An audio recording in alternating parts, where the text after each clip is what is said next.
أعوذ بالله من الشيطان الرجيم. بسم الله الرحمن الرحيم. لقد كان لكم في رسول الله أسوة حسنة لمن كان يرجو الله واليوم الآخر وذكر الله كثيرا. نحمده ونصلي على رسوله الكريم أما بعد. قال النبي صلى الله عليه وسلم: أوصيكم بتقوى الله والسمع والطاعة وإن عبدا حبشيا فإنه من يعش منكم بعدي فسيرى اختلافا كثيرا فعليكم بسنتي وسنة الخلفاء الراشدين المهديين تمسكوا بها وعضوا عليها بالنواجذ وإياكم ومحدثات الأمور فإن كل محدثة بدعة وكل بدعة ضلالة. الحدیث. معزز حاضرین، پیارے نبی صلی اللہ علیہ وسلم کی سنہری وصیتیں. آج کے درس میں اللہ کے رسول صلی اللہ علیہ وسلم کی وصیت بدعات سے دور رہنے اور دین میں نئے ایجادات کو گڑھنے سے بچنے کی وصیت ہے. آپ صلی اللہ علیہ وسلم یوم عرفہ کے وقت حجۃ الوداع کے موقع پر آپ نے کئی وصیتیں امت کو فرمائی. اس میں سے ایک وصیت یہ بھی تھی کہ میں تمہیں اللہ کے ڈرنے یا اللہ کا تقوی اختیار کرنے کی وصیت کرتا ہوں اور بات سننے اطاعت کرنے کا حکم دیتا ہوں، اگرچہ حبشی غلام ہی تمہارا امیر کیوں نہ ہو.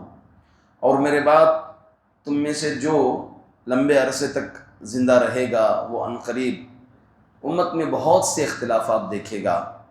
فعلیکم بسنتی، لہٰذا تم میری سنت، میرے طریقے کو لازم پکڑنا، اور صحابہ خلفائے راشدین کی سنت کو تم لازم پکڑنا، اور جو تم اسے مضبوطی سے تھام لینا اور ہاتھ سے نکلنے نہ دینا. اور جان لو کہ ہر بدعت گمراہی ہے اور ہر دین میں نیا کام ایجاد کرنا بدعت ہے اور ہر بدعت گمراہی ہے. تو یہ اللہ کے رسول صلی اللہ علیہ وسلم کی وصیت آخری وصیت ہے، یعنی 1 سال کے اندر کی یہ اللہ کے رسول صلی اللہ علیہ وسلم کی وصیت ہے. کیونکہ ہم انہی وصیتوں کو انتخاب کیا ہے، انہی وصیتوں کا انتخاب کیا ہے جس کو پیارے نبی صلی اللہ علیہ وسلم اپنے آخری دنوں میں یا آخری ایام میں، جو آپ کے حجۃ الوداع سے لے کر آپ کے مرض الموت تک جو وصیتیں کیے ہیں، انہی وصیتوں کا انتخاب فرمایا ہے. تو یہ بھی انہی وصیتوں میں سے ہے. حاضرین، مسلمان کی کامیابی اللہ اور اس کے رسول کی اطاعت میں ہے. اللہ تعالیٰ فرماتے ہیں: من یطع اللہ ورسولہ، جو اللہ اور اس کے رسول کی اطاعت کرے، یدخلہ جنات تجری من تحتہا الانہار خالدین فیہا، اللہ اس کو ایسی جنتوں میں داخل کریں گے جس کے نیچے نہریں جاری ہوتی ہیں.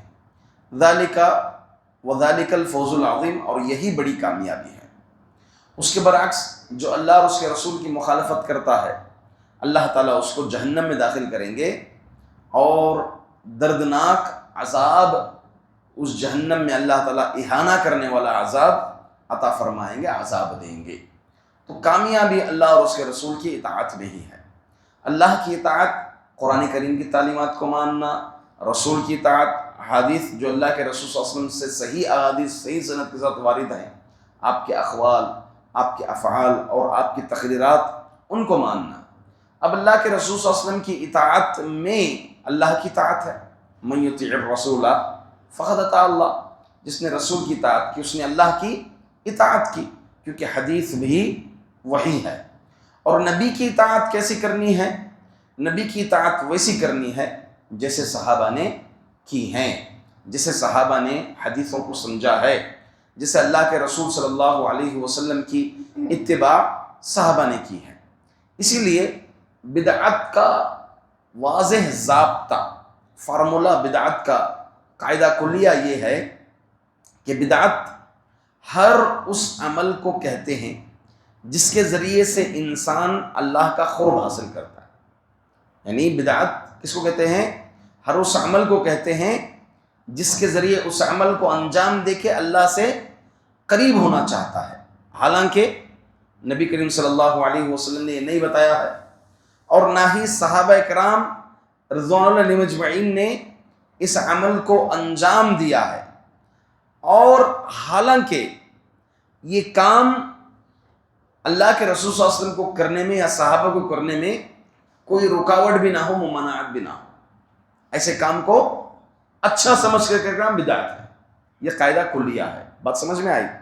ایک نہ نبی کیا ہو نہ صحابہ کیا ہو، اور ان کو کرنے میں کوئی مانع بھی چیز نہ ہو، رکاوٹ بھی چیز نہ ہو۔ اگر کوئی مانع ہے رکاوٹ کے لیے، چلیے اس وقت نہیں کیے، اب کر رہے ہیں۔ جیسے اللہ کے رسول صلی اللہ علیہ وسلم اپنے دور میں آپ صلی اللہ علیہ وسلم کی خواہش تھی کہ اگر میری قوم نئے نئے اسلام میں داخل نہ ہوتی تو میں کعبے کو منہدم کر کے اور بناتا، مگر نبی کریم صلی اللہ علیہ وسلم نے اس حکمت کے لیے نہیں کیا کہ اگر آپ کریں گے تو لوگ مرتد ہو سکتے ہیں، گڑبڑ ہو سکتے ہیں، فتنہ ہو سکتا ہے، کیونکہ کعبے کی تعظیم ایک الگ طرح سے لوگوں کے دلوں میں تھی۔ اب نئے نئے مسلمان تھے، ابھی اسلام پختگی کے ساتھ نہیں اترا تھا، اس لیے اللہ کے رسول صلی اللہ علیہ وسلم خاموش رہے۔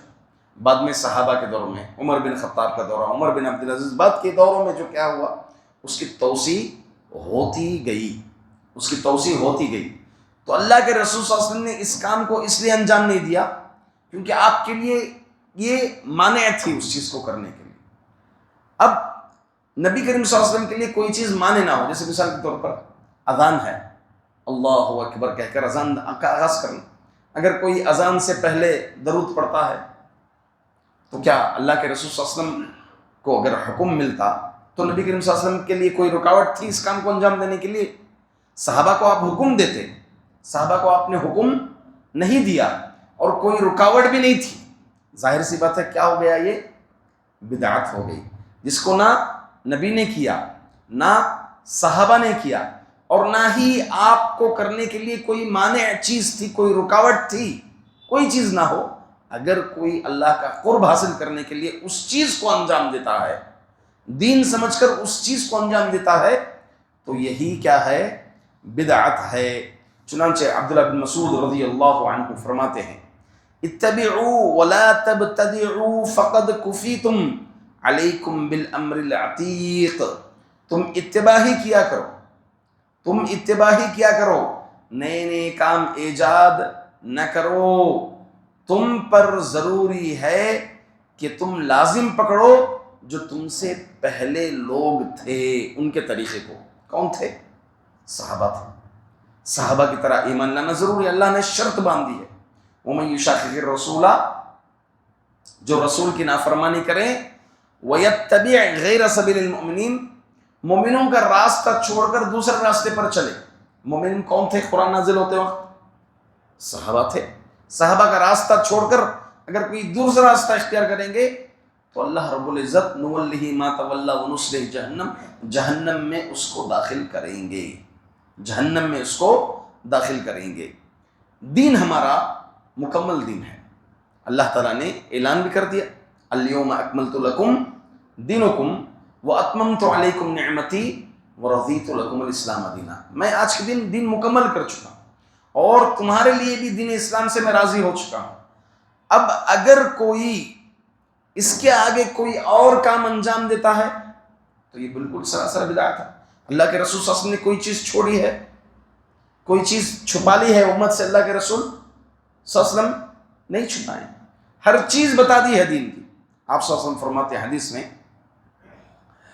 ما ترکت شیئا یقربکم الی اللہ ویبعدکم عن النار الا امرتکم به، وما ترکت شیئا یقربکم الی النار ویبعدکم عن اللہ الا ونہیتکم عنہ، میں نے کوئی بھی ایسی چیز نہیں چھوڑی جو تمہیں جہنم سے دور کر دیں اور اللہ سے قریب کر دیں، مگر میں اس کا حکم دے دیا ہوں تم کو، اللہ سے قریب کرنے کا ہر ایک چیز کا حکم دے دیا ہوں، جہنم سے دور کرنے والی چیز کا حکم دے دیا ہوں، اور کوئی بھی چیز ایسی نہیں چھوڑی جو جہنم سے دور کر دے، جہنم سے قریب کر دے اور اللہ سے دور کر دے، اللہ یہ کہ میں اس چیز سے روک چکا ہوں تمہیں۔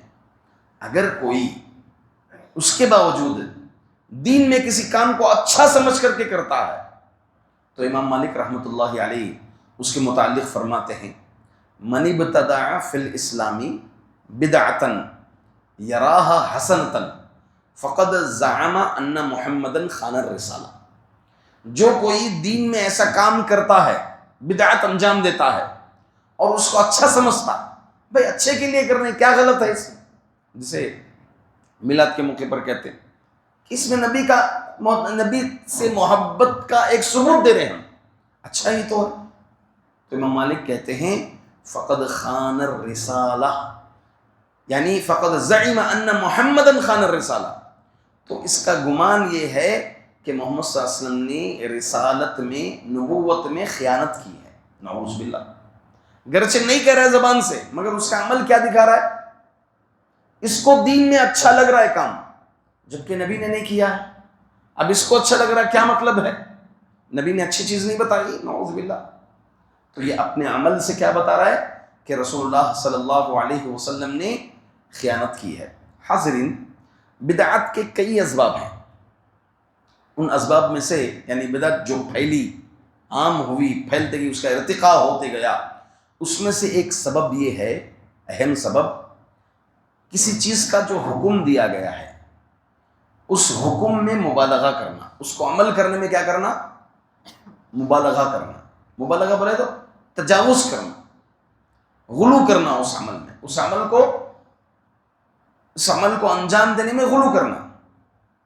اب یہ چیز شریعت میں جائز نہیں۔ اللہ کے رسول صلی اللہ علیہ وسلم کے پاس 3 لوگ آئے تھے، آپ نہیں تھے، تینوں نے طے کیا میں یہ کروں گا، وہ کروں گا، میں شادی نہیں کروں گا، میں رات بھر قیام کروں گا، میں جو ہے اسی طرح سے زندگی بھر روزے رکھوں گا، تو تینوں کام سے اللہ کے رسول صلی اللہ علیہ وسلم حکم دیا گیا ہے شریعت میں، اب اس میں مبالغہ کیا جا رہا ہے، اللہ کے رسول صلی اللہ علیہ وسلم نے روکا۔ اصل تقویٰ یہ ہے کہ تم جس چیز کا حکم دیا گیا ہے اس میں تم مبالغہ نہ کرنا۔ دیکھیں زبیر بن بکار رحمۃ اللہ علیہ تابعی ہیں، یہ فرماتے ہیں کہ مالک بن انس کے پاس ایک شخص آیا، ایک شخص آ کر کے پوچھا کہ ابو عبداللہ میں احرام کہاں سے باندھوں؟ تو انہوں نے جواب دیا ذوالحلیفہ سے، جہاں سے رسول اللہ صلی اللہ علیہ وسلم نے باندھا تھا۔ اس شخص نے کہا کہ میں روضہ اطہر سے باندھوں گا، یعنی آپ صلی اللہ علیہ وسلم کا جو روضہ ہے، آپ کی جہاں پر قبر ہے، وہاں سے میں باندھوں گا۔ اللہ کے جبکہ آپ وہاں اور اس میں 17 کلومیٹر کا فاصلہ دیکھیں گے، یہ مسجد النبوی ہے اور یہ ذوالحلیفہ، تقریباً مسجد النبوی سے 17 کلومیٹر کا فاصلہ ہے۔ کہا میں وہاں سے باندھوں گا، محبت کا ثبوت دینا چاہ رہا تھا، میں وہاں سے باندھوں گا۔ تو چنانچہ انہوں نے فرمایا کہ مجھے تم پر فتنے کا ڈر ہے۔ کیا فرمایا؟ مجھے تم پر فتنے کا ڈر ہے۔ اس شخص نے کہا اس میں فتنے کی ڈر ہونے کی بات کیا بات ہے، میں تو بس اس میں فتنہ کون سا ہے، میں بس احرام وہاں سے باندھ رہا ہوں جہاں سے رسول نے باندھا ہے، اس سے کچھ اور پہلے سے باندھ رہا ہوں، اس میں فتنے کی کیا بات ہو گئی؟ تو مالک بن انس نے فرمایا اس سے بڑھ کر اور کون سا فتنہ ہو سکتا ہے کہ تم یہ سمجھو کہ تم ایسی نیکی کی طرف بڑھ رہے ہو جسے بتانے میں معاذ اللہ کے رسول صلی اللہ علیہ وسلم نے کوتاہی کر دی۔ ہاں، رسول اگر وہاں سے ہوتا تو رسول بتاتے، گویا تم ایسا کر رہے ہو کہ رسول نے نعوذ باللہ کیا کر دیا، کوتاہی کر دی، یعنی وہاں سے بتانا تھا یہاں سے بتا دی، یہی مطلب ہوا۔ پھر آپ نے قرآن کریم کی آیت پڑھی فَلْيَحْذَرِ الَّذِينَ يُخَالِفُونَ أَن تُصِيبَهُمْ فِتْنَةٌ أَوْ يُصِيبَهُمْ عَذَابٌ أَلِيمٌ، چاہیے کہ ان لوگوں کو ڈرنا چاہیے جو رسول کی مخالفت کرتے ہیں کہ کہیں انہیں فتنہ لاحق نہ ہو جائے یا پھر کوئی دردناک عذاب انہیں لاحق نہ ہو جائے۔ تو اس کے علاوہ اور بھی اسباب ہیں، خواہش نفس، یہ بھی بدعت کو ترویج دینے میں بہت ہی زیادہ عمل رہا ہے۔ اسی طرح سے موضوع حدیثوں کو عمل کرنا، موضوع حدیثوں پر عمل کرنا، ہاں یہ سب چیزیں بدعت کو بڑھانے میں اسباب ہیں۔ کچھ لوگوں کے پاس تقسیم ہے، بدعت حسنہ، بدعت سیئہ۔ بدعت حسنہ اچھی بدعت، بدعت سیئہ بری بدعت. اب بدعت جب بدعت ہے تو سیئہ اور حسنہ کہاں سے آئی اس میں؟ اللہ کے رسول صلی اللہ علیہ وسلم نے کہا، کیا فرمایا؟ من احدث فی امرنا ما لیس منہ فہو رد. کوئی ایسا کام کرے جس کا ہم نے حکم نہیں دیا، دین میں نہیں ہے، تو وہ عمل مردود ہے.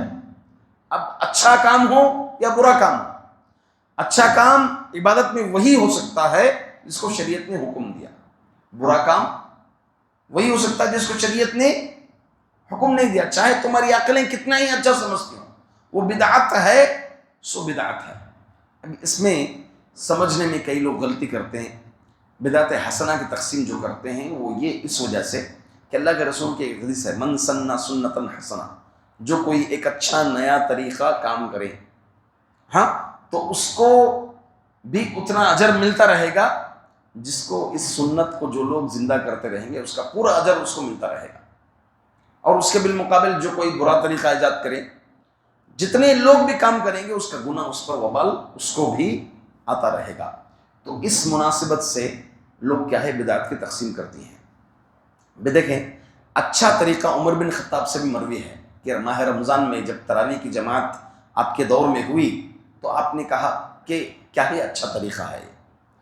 تو کیا اس کو بدعت حسنہ کی تقسیم کہہ کر یہ کہتے ہیں کہ عمر بن خطاب نے اچھی بدعت کہا تو لہٰذا یہ اچھی بدعت ہوگی دین میں؟ اس کا جواب کیا ہے؟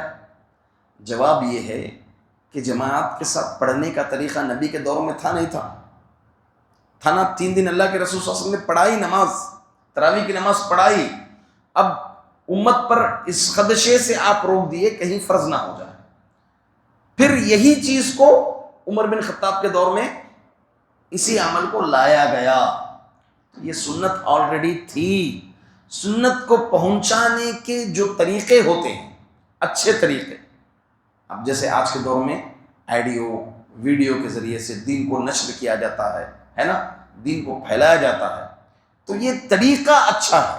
یہ مراد تھی کس کی؟ عمر بن خطاب رضی اللہ عنہ کی. ورنہ گندگی ہے. گندگی اچھی اور گندگی بری کہاں سے آ سکتی ہے؟ بدعت گندگی ہے بس. وہ بدعت اچھی اور بدعت بری دین میں نہیں آ سکتی. یہ تقسیم سراسر غلط ہے. اور کچھ لوگ تو 5 تقسیم کر دیے: بدعت واجبہ، بدعت مندوبہ، بدعت محرمہ، بدعت مباحہ اور بدعت مکروہہ. نعوذ باللہ. یہ تقسیم تو کوئی کسی بھی اعتبار سے فٹ ہی نہیں ہو سکتی. الغرض یہ اللہ کے رسول صلی اللہ علیہ وسلم کی وصیتوں میں سے، آخری وصیتوں میں سے یہ ہے کہ دین میں نئے ایک کام ایجاد کرنے سے آپ صلی اللہ علیہ وسلم نے روکا ہے، تنبیہ کی ہے. اللہ سے ہم دعا کرتے ہیں کہ اللہ تعالی ہم تمام کو بدعات سے بچنے اور بدعاتوں سے دور رہنے اللہ تعالی ہم تمام کو توفیق عطا فرمائے. سنتوں کو زندہ کرنے اور سنتوں پر عمل کرنے والا اللہ تعالی ہم تمام کو بنائے. آمین. وآخر دعوانا الحمدللہ رب العالمین.